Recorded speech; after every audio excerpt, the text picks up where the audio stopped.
रामकृष्ण हरी मंडळी, आपल्या भक्ती चॅनलमध्ये तुम्हा सगळ्यांचं खूप खूप स्वागत। उद्या आहे कालभैरव जयंती। बघा, कालभैरव जयंतीच्या दिवशी आपल्याला आपल्या इच्छा प्राप्तीसाठी एक उपाय करायचा आहे।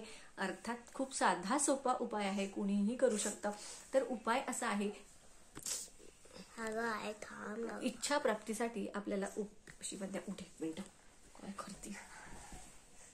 इच्छा प्राप्तीसाठी आपल्याला उपाय करायचा आहे।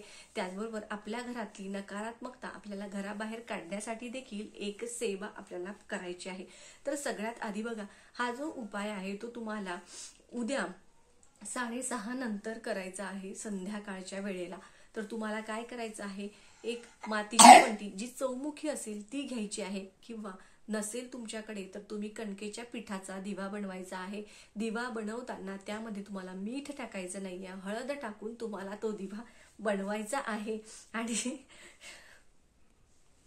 तो चौमुखी दिवा तुम्हाला बनवायचा आहे। आणि दिवा बनवल्यानंतर त्यामध्ये तुम्हाला 4 वाती 4 दिशांनी अशा लावायच्या आहेत।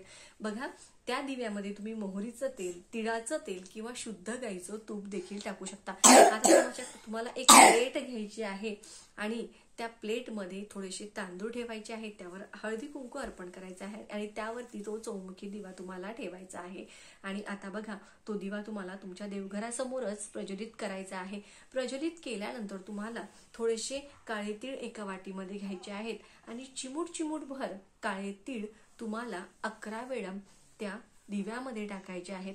11 वेळा ते तीळ तुम्ही टाकत असताना ओम कालभैरवाय नमः, ओम कालभैरवाय नमः म्हणत तुमची इच्छा जी काय असेल ती सांगत तुम्हाला 11 वेळा ते तीळ त्या दिव्यामध्ये टाकायचे आहेत। आता बघा, दुसऱ्या दिवशी या दिव्याचं काय करायचं, तुमच्याकडे वाहतं पाणी असेल तर तुम्ही त्या पाण्यामध्ये ते सोडू शकता, किंवा नसेल तर तुम्ही कुठल्याही झाडाखाली तो दिवा जो आहे तो नेऊन ठेवू शकता। झालं, हे झालं आपल्या इच्छा प्राप्तीसाठी।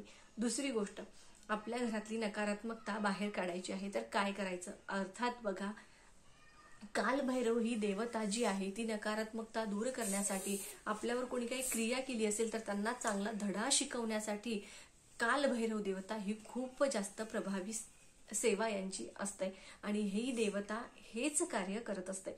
तर बघा, कालभैरव देवता आपल्यावर नकारात्मक दृष्टी, कालभैरव देवता आपल्यावर कोणी काही क्रिया केली असेल किंवा नकारात्मक आपला नजर दोषाचा काही प्रभाव आपल्यावर असेल तर तो दूर करण्याचं काम कालभैरव देवता करत असते। चुकीच्या लोकांना वठणीवर आणण्याचं काम हे कालभैरव देवता करत असते। तर बघा, आपल्याला संध्याकाळी हा उपाय केल्यानंतर देवघराजवळच बसायचं आहे। 3 उदबत्ती घ्यायच्या आहेत, 3 उदबत्ती तुम्हाला तिथे लावायच्या आहेत। त्याचबरोबर जिथे तुम्ही 3 उदबत्ती लावल्या तिथेच तुम्हाला पिवळी मोहरी देखील ठेवायची आहे आणि तिथे बसून तुम्हाला 11 वेळा कालभैरव अष्टकमचं पठण करायचं आहे। 11 वेळा कालभैरव अष्टकमचं पठण करायचं आहे। बघा, तुम्ही 11 वेळा कालभैरव अष्टकमचं पठण पूर्ण होईपर्यंत तुमच्या जर त्या उदबत्त्या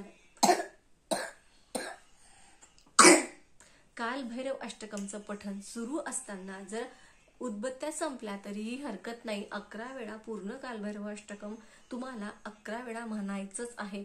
त्यानंतर तुम्हाला ते आपल्या उजव्या हातामध्ये ती रक्षा, म्हणजे ज्या उदबत्तींची जी रक्षा पडली ती घ्यायची, तिथलीच ती पिवळी मोहरी घ्यायची आणि ती घेऊन आपल्याला मुख्य प्रवेशद्वाराच्या बाहेर जायचं आणि अशी फुंकर मारून द्यायची आहे। बाकी काहीही करण्याची गरज नाही।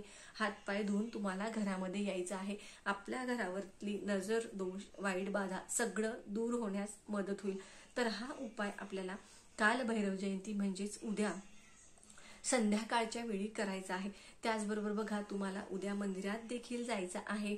आपल्याला कालभैरव जयंतीला पूजा कशी करावी, काय सेवा करावी याचा व्हिडिओ, कालभैरव जयंतीचं महत्व काय, कालभैरव जयंतीची कथा म्हणजे कालभैरवांचा उत्पत्ती, त्यांचा जन्म कसा झाला, ते कुणाचा अवतार आहे, ही संपूर्ण माहिती आपण मागच्या व्हिडिओमध्ये बघितली आहे।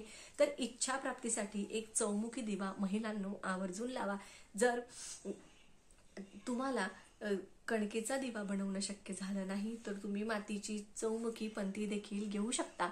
त्याचबरोबर आपल्या घरातला नजर दोष, वाईट बाधा बाहेर करण्यासाठी प्रभावी जी सेवा मी तुम्हाला सांगितलेली आहे ती सुद्धा तुम्हाला आवर्जून करायची आहे. जी आपण प्रभावी सेवा बघितली ती सुद्धा करून बघा, तुम्हाला त्याचा खूप चांगला अनुभव येईल.